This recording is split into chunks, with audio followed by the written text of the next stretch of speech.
Hello and welcome. I'm Tina Huggins, and this is Joe Huggins. And I'm a certified divorce coach and a certified restorative family mediator. And this is our show, Awakenings. We've created this channel just for you. So today's topic is about anxiety and decisions. So as we go through thinking about the decisions, sometimes just through our regular life, we'll find that we're dealing with anxiety. In the course with today, we chose anxiety because this is actually the first time that Joe has done a show like this. So he had anxiety about thinking about it coming into this and preparing for this. So can you hand me my paper over there? Thank you. So I want to read to you the Google's definition of anxiety. So intense, excessive, and persistent worry and fear about everyday decisions. The side or the things that you might be affected by when you're dealing with anxiety are fast heart rate, rapid breathing, sweating, and feeling tired may occur. So I was an EMT, and I can tell you those are the exact same symptoms of a heart attack. So that's not something to take lightly or to think it's not important. So don't ever just think that it's not a heart attack. Always take care of yourself and respond as if it might be. So you'll seek professional help. So then the definition of worry is allow one's mind to dwell on difficult or troubles. So this is when you just think about these things over and over, thinking about how is things going to look or what are they going to say? When you think about those, it puts you from worry and can take you into anxiety. So, Joe, we've talked and you said that you've dealt with anxiety. So tell me, what are kind of the things that you feel when you are going through the anxiety? Kind of like what I'm going through a little bit now. This is minute. Well, I'm going to say it's minute. It could get worse. But so not being clear in thought, I would say, because your brain's going, what about this? What about that? What about this? Instead of going, hey, you could actually have a good comment, instead of worry. So, quit worrying. So how do you feel? Sometimes I'm going to say dry mouth. That's part of it. Anxiety. Breathing, shallow breathing.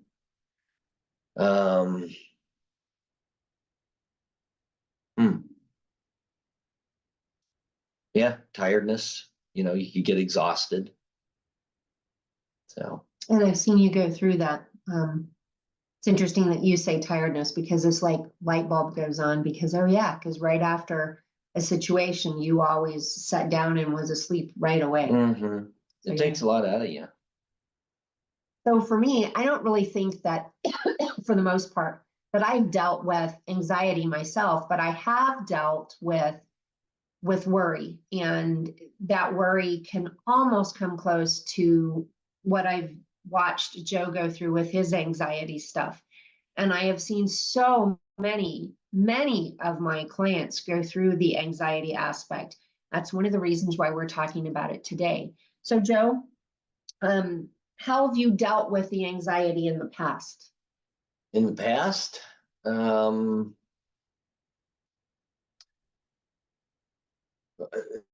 multiple ways. I'm going to say before I understood the anxiety and I was just going through it and I was just stressed out beyond, I'd punish myself because I felt like I didn't add up. So this is the part where you want to swear and say, I beat the blank out of myself, which I did. I'm going to say physically, mentally, with work.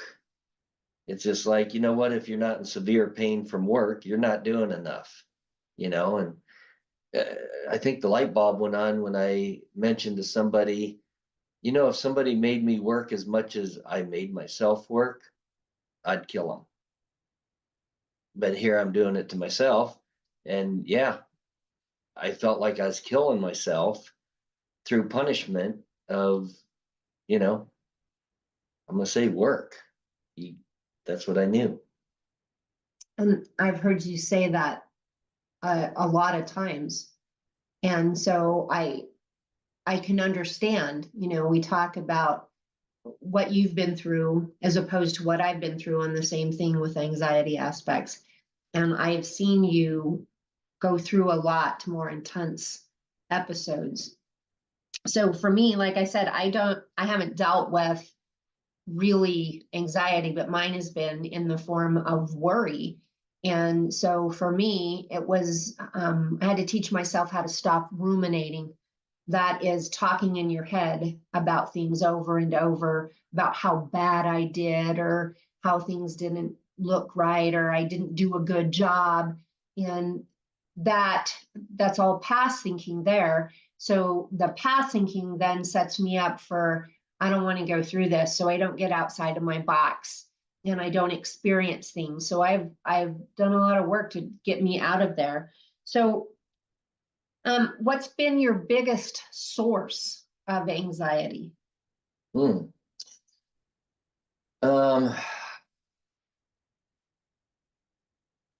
going to say my environment when I was a little kid. You're born into an environment of whatever that looks like. I felt like I was, now looking back then, you just went through life because that's what the cards you got dealt, and that's how you do life, and you don't question it. Usually when you're a little kid, I couldn't imagine doing that. But as you get older, you're an adult and you're in the same age bracket. I'm 60 now, so then I'm like, gosh, my dad was 60 not too long ago. So I kind of lost my train of thought. So when you start talking, go through that. So you were talking about the anxiety that you experienced as a child. And then of course you got off on your dad, and we've talked about how he was an anxious person. Very anxious. So, and that travels down through your kids, and I think the first time I realized that is when I was watching a show about lions in Africa, and the male lion, if he's in a bad mood, it affects the rest of the tribe. If he's anxious, it affects the cubs. In fact, the cubs could get eaten. So, but anyways, it was just a lot of stress, and I look back on all the anxiety and stress my dad showed, and it was just it was a scary thing to be on high alert almost 24/7. Yeah. So I'd say it stems back from my dad, and I'm not blaming, I'm just figuring it out. So my dad and I had a great relationship as far as all kinds of stuff, and he was a great guy. He passed away about 5 years ago, and so I'm not here to put anybody down. I'm just trying to be aware for myself, and I know I've had my flaws, and I'm sure I still do, and some of my kids could point it out, so we might have them on the show next for about 5 seconds. Okay, so before I answer that, we want to take a quick break for our sponsors. So we'll be right back. Hi, I'm John Thomas. I want to share with you a professional products and services directory we call Going Solo Directory, and you need to check this out. If you want exposure to your business or are seeking professional product or services, this directory has it all. And that membership, for the many special features, you get the benefit of a worldwide exposure with a 40-minute video interview on an international business show showcase. All this for just one low annual fee. For more information, contact goingsolodirectory.com. Okay, so thank you for joining us again. So we were talking about what's been the biggest source of anxiety. So my biggest source has actually been finances, money. In my life, I will always say that I came from a poor rich family or a rich poor family. My dad always had money. He had, money in his pocket, his wallet all the time. And then my mom, I remember hearing my grandparents talk about my mom and her charging on the credit cards. And she did. She charged at Christmas, and then she charged again. She charged on the card again when it was time for us to go to school. So she'd go get our clothes and our school supplies and stuff and charge that. And then she'd take the whole year to pay those two amounts of charging off. And I could just remember hearing how bad she was and everything. And then years later, I found out that my mom was living on $300. She was running a whole household on $300 50 plus years ago. And then she later on, like 30 years ago, she ended up having $500 or so to run the family on. And that was not just what she was running the family on, that's what she was also paying off those credit cards with. So I learned, money just stressed me out. So that was my biggest aspect there. And that caused problems even with Joe and I when we first got started, because he asked me about my personal finances, something that you really do truly need to talk about before you get married. But because I knew he was really great with his finances and I never thought I was that great, it was important for me to partner up with somebody who was great, because I did think that I thought right, I just couldn't spend right. And that was what was going through my head. So we had conversations early on, and he'd ask personal questions and I kind of would lose it. And those were our really only major issues as we came into a solid relationship. And so it's been a course of time, just like Joe said, of dealing with things and figuring things out, to where now we talk about finances all the time. We kind of have to. We take part. I own a flooring store in northern Colorado. We're currently in Arkansas. So I have this business and I have that business. And then of course I have my own finances, and Joe has his own finances. We've kept that separate. But now it's much easier for us to communicate about those finances because of the work that I've done and you've done with your anxiety. So why do you think the stuff with your dad caused the anxiety? Why do I think? Because that's one of your parents, and so a lot of it's caught instead of like, hey son, let me teach you how to be stressed, instead of taught. So you're part of the environment, so it's hard not to be affected. So as that was a daily occurrence, is to have a lot of stress. So that's why. Yeah, you've talked about that. And then you've talked about after you were an adult and you moved away because your hometown was in Ohio, and then you moved to Colorado, and then you even dealt with anxiety with thinking about going in or going back to family functions because of that. Yeah, the dynamics and that kind of stuff. And it's hard to get rid of the skeletons in your closet when that was daily event in your life. It's hard to shake. And at what year in your life do the lights come on? Is it 50? Is it 60? Is it back when I think it's a slow process. Yeah. And the stuff with my mom and dad, finances, I was something probably none of my family knew, but my dad and my grandfather would talk business at the kitchen table. So I would sit at the door to my bedroom and just listen to them talk about business and the issues with my mom's credit card and And then years later, my grandfather actually put two and two together and figured out that the money that he was giving my father wasn't making it to our household. He didn't know until he asked how much money mom had that she was living on. And it kind of blew my grandfather out of the water to think that she had done so well with her finances. So as a kid, I would think that my dad was this guru with money because he always had money in his wallet, and my mom has to suck with money, right? Because she never has any money and she's charging on credit cards. And then they divorced. And the truth of the matter is my mom's credit score was like almost 850 when she went to purchase her second home on her own. And nobody had ever seen a credit score that high. She had done so well with putting herself through college and then going to work for the government. And my dad had all this farm that was worth lots and lots of money. And then here he is towards the end of his life, and he's without much of that money now.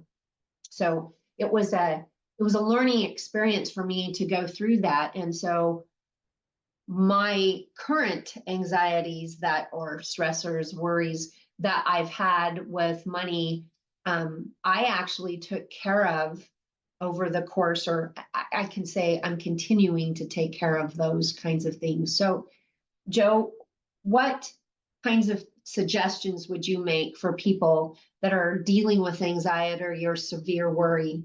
What did you do? What did I do? What helped me is exercise. So that helps clear your mind. I tried the work route way. It's a good way to bury yourself. Clear your mind, probably not.